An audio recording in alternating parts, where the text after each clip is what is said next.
Alright, so today we're going to be talking about reloading. Everyone has their different methods and ways that they do things, but I just thought I'd go over how I do it. So let's get started. Here's the competition die set that I use for the .308 caliber that we're talking about today. It has the micrometer on top of the seating die for the bullet, which is very helpful. Here's the flash hole cleaning tool. It just slides down inside the case and you twist it to clean out any unfired particles or carbon that's in the brass case. Of course, this tip comes off. Here's your inside the neck chamfer tool, VLD, made by RCBS. I find this to be a lot more useful than the other one, which I don't have right now. Here's the bullet puller. This is just helpful if you have to adjust a bullet if you seat it too far down, or if you load the powder too hot and you have to pull a whole load of bullets. Here's your case lube for your case pad. I like this one because it's water soluble. You can just run a wet rag over the cases and it'll remove the lubricant rather than having to tumble them again, or go through acetone to remove the lube on it. This is the primer pocket cleaner. I need a new one because this one's all used, but it'll do for now. Here's your primer loader. Here's the neck turning tool. Here's the case that I use, or the powder scale that I use. Tumbler. And this is the one that I use to chamfer the outside of the neck. I just use this part, not this part. I use the VLD tool for the inside compared to this one, because this one is a little bit wider. So let's get started with the other. Alright, so here's our tumbler by Hornady. I usually leave this going about 24 hours. And then I just start pulling the brass out then. This does have a top that goes to it. I just took it off to show you what goes on inside there. I'll go ahead and stop it. And after all these are done, I just take them, dump them out. Tap it right there. Primers are still in there. I haven't gotten to depriming these yet, and that'll be our next step. Also, another thing when I'm pulling these out of here,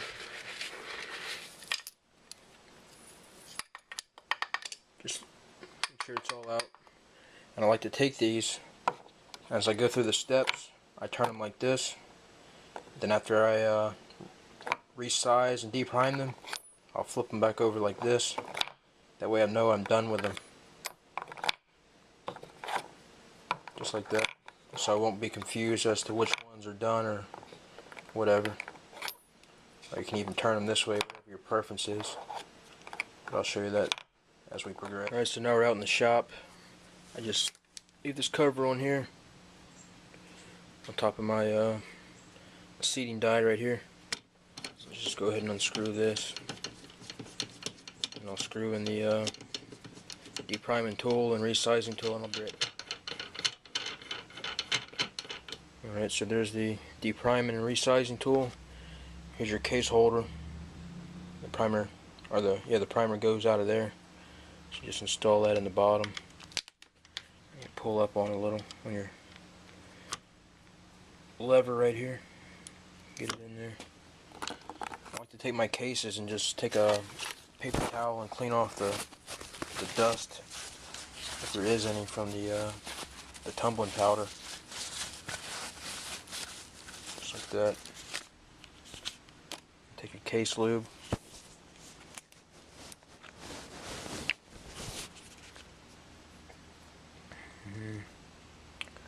Just put a little on the edge. This stuff's kind of hard to get out of there sometimes.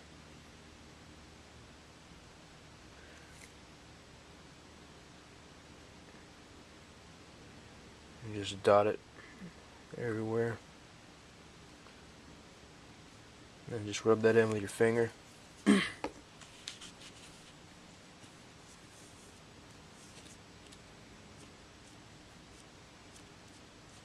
there's any dirt or anything, get that off your pad so it won't be going up inside your dies and scratching them.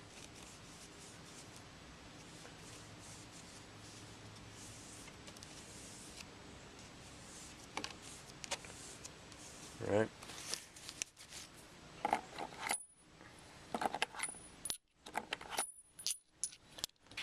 And you put these on here, just put them on like just like this. You don't want to get lube on your case shoulder because that'll cause it to dent and it could possibly jam up inside of your dies. I usually like to do 6, but we'll do 4 right now.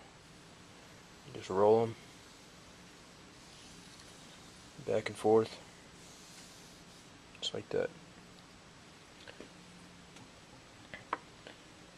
Make sure your seat or your just make sure those two just touch, just like that. If you just set one up, loosen this nut right here and screw this all the way down to your levers all the way down, and it hits the top of the collet or the shell holder, whatever you want to call it. Take your lube piece of brass, put it in there, pull it all the way down.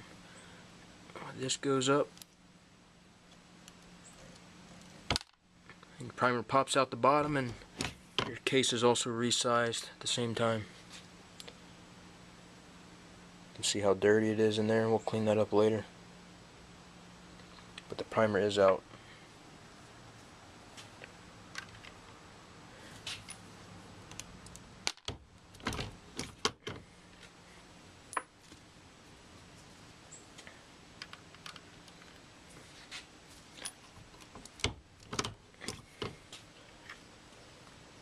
I even do this with virgin brass. I resize the brass because I want everything to be the same. I don't waste my time with freaking chambering the rounds to see if they fit inside the chamber or not.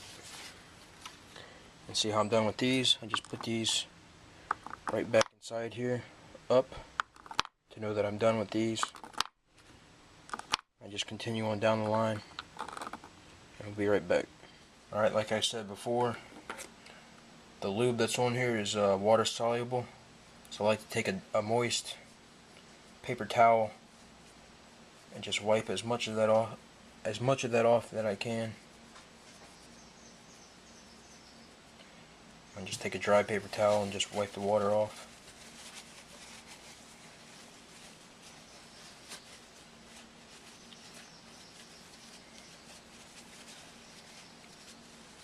Then after that's done, I put them back in, just like that.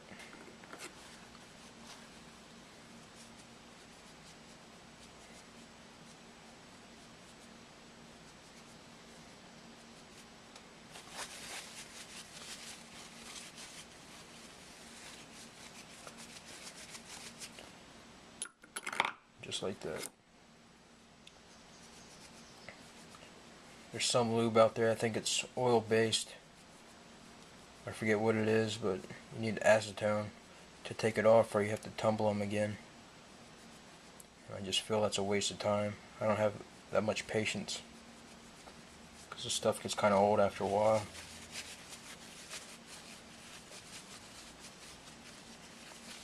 But everything I do, I've gotten numerous 3-round, 1-hole groups.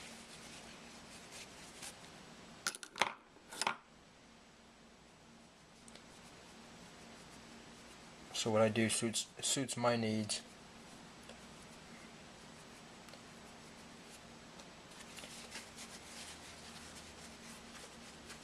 I try to use the Gold Medal Match 175 grain bullets as my standard, but I like to increase the velocity to like 2,700 feet per second instead of being around 26, 30.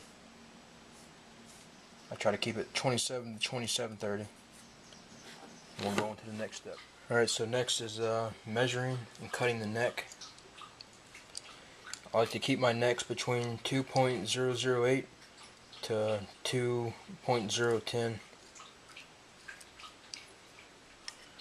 So first we'll go ahead and measure it to see if we need to cut this neck on this one.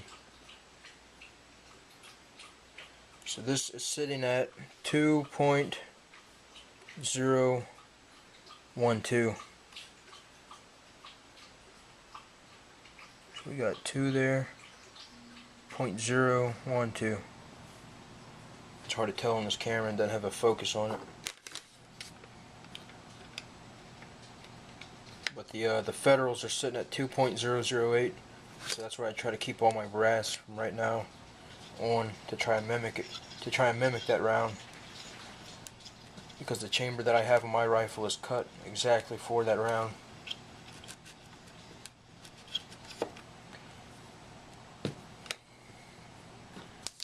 And another reason that I told you to wipe that lube off this brass is because when you fire, your chamber will heat up, and if your cases have lube on them, this residue will get stuck inside of your chamber. You don't want that. So we just cut it, and now we're at 2.008, right on the money, and that's where you want it. So this one's done. I take the box, I turn it right side up, and move on.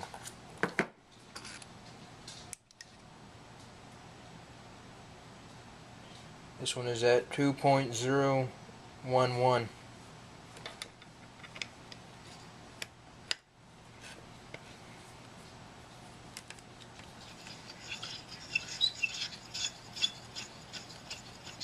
And also I forgot to mention, after you take them out of the tumbler, well actually after you resize them, go ahead and just look the case over, make sure there's no cracks or anything. Take a little flashlight, look inside, make sure there's no cracks.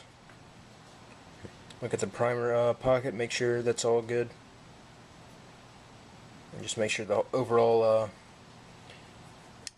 physical shape of the round is okay.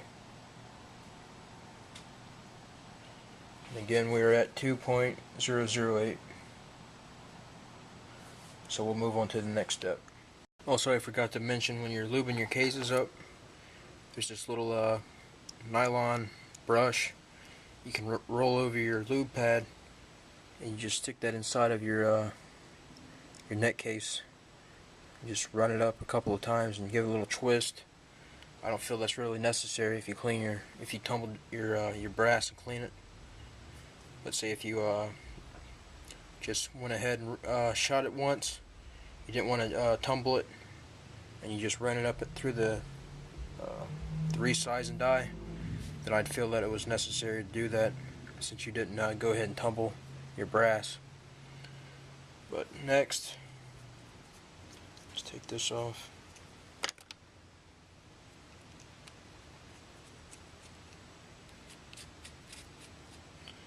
Next, what we're going to do is we're going to clean the primer pocket out. See how it's kind of dirty and stuff in there.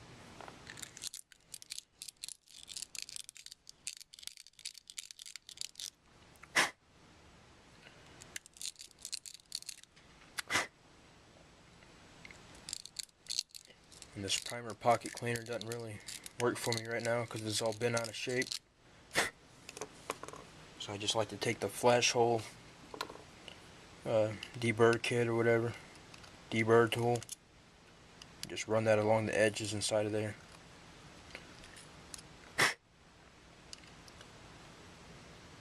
See, that's a lot cleaner now. And with this tool, you just run it along the back right here and twist it. And then you stick it down inside the top and get it from the top as well and twist. And that just makes sure that there's no debris in there. We take our VLD tool and stick that inside there. Let's see.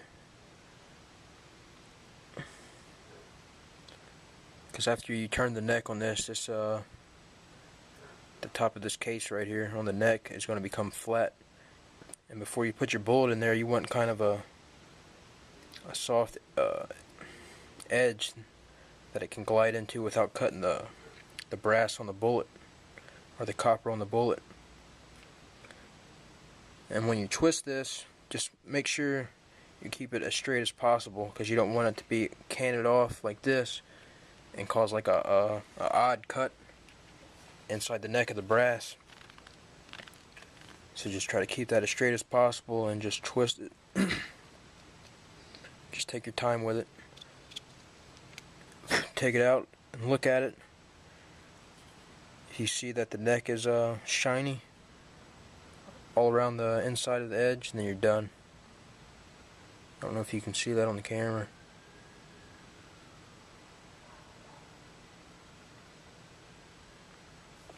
And then take this other tool and twist it along the outside. And this also makes a smoother insertion inside your chamber. And blow off any brass pieces that are laying around. Also try to keep this tool as straight as possible so you get an even cut on all sides. We'll be back with the next step. Alright, so next we're going to load our primers up. Always make sure your primer is facing down. The back like this. Make sure that's facing down. And put your cover on there. Since I'm only doing one just to conserve time. But you can take all these rows and just, let's see, you want to load 20 bullets. Just take them like this. That'd be 20. But just flip the box over like this and just slide the compartment away from the box. And that'll dump them all in there. Put your cover over it.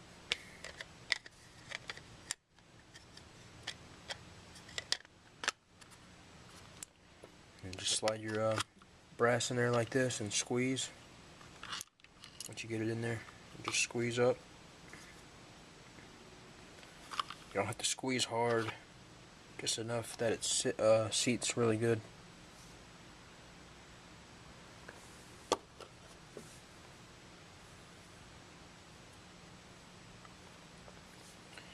We'll go on to loading the powder next. You don't want to load. You don't want to use some scales. I don't know about all scales, but the one that I have, you can't use it under fluorescent light because it'll give you an error message and you just start blinking, and will give you an improper reading for some reason. So always be under an incandescent bulb. And we'll go ahead and get that started. So next is measuring the powder charge.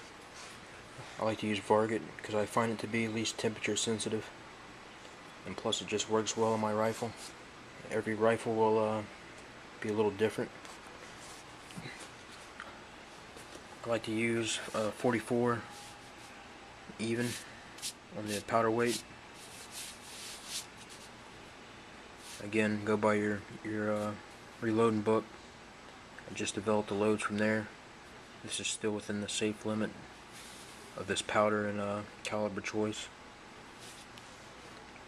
And when you go to pour that powder into your case, make sure it has a primer on the inside of it.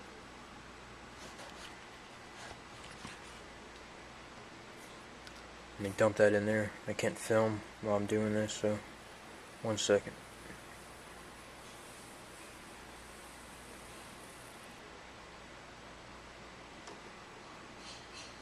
Alright.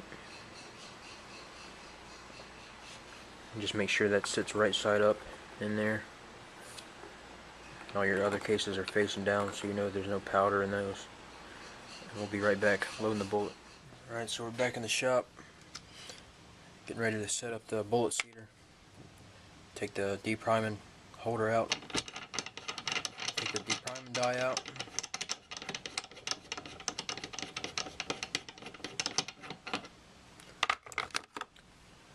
Put the seating die in.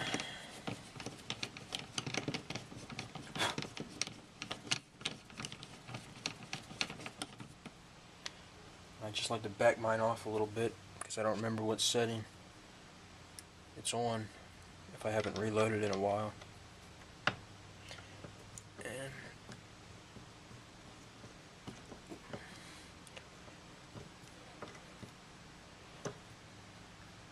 put that one in there at the bottom.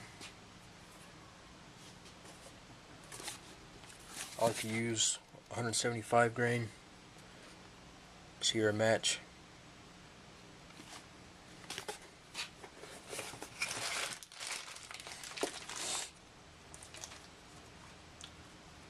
Do not shoot 168 grains past 600 yards.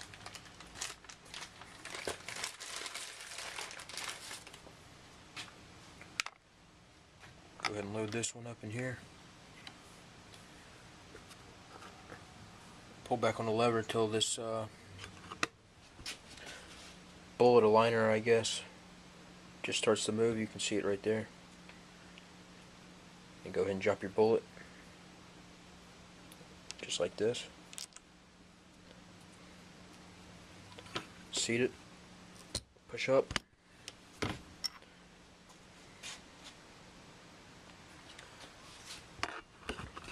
Take your micrometer. Now I'm looking for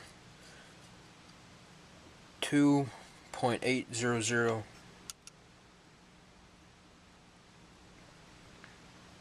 We're at 2.820. Alright, so I just crank this down, the micrometer on top, seat it again, measure.